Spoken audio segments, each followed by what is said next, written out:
These search efforts have focused on both surface, with C-130 aircraft searching by sight and with radar, and subsurface, with P-3 aircraft were able to drop and monitor sonar buoys.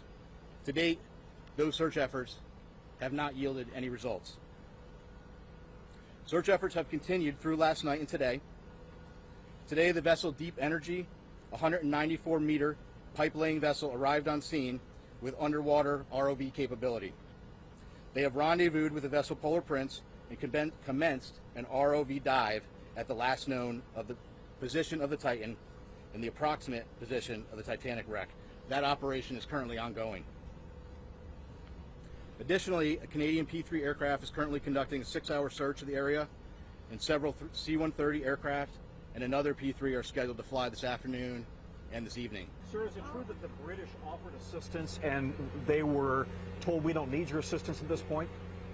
No, I'm not aware of that. Again, what I would tell you though is that the Unified Command is working through prioritizing. We know that there's equipment out there that can be brought to the scene.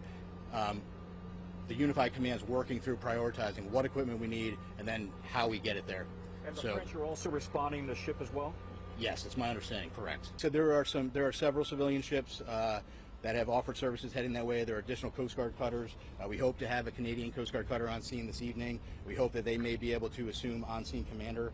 Polar Prince has been doing a great job with those duties, but if we could take some of that from them, that would be good. But your question about specific equipment, I'm not going to get into talking about specific equipment. Frankly, I'm not an expert on what that equipment is, but again, I can tell you we have experts in the Unified Command that are going through that, prioritizing what we need and then how we get it on scene. If your submersibles can find this sub, is there any way to retrieve it and save the people on board? Yeah, so right now all of our efforts are focused on finding the sub. What I will tell you is we have a group of our nation's best experts in the Unified Command, and if we get to that point, those experts will be looking at what the next course of action is. Captain, how many hours of oxygen are left that you know of, or that you can estimate right now on the submersible? And does it have to be approved or regulated? Sure. So first of all, it's an estimate, right? Because we know from the data we were using as a starting point was 96 hours. We know at this point we're approximately about 41 hours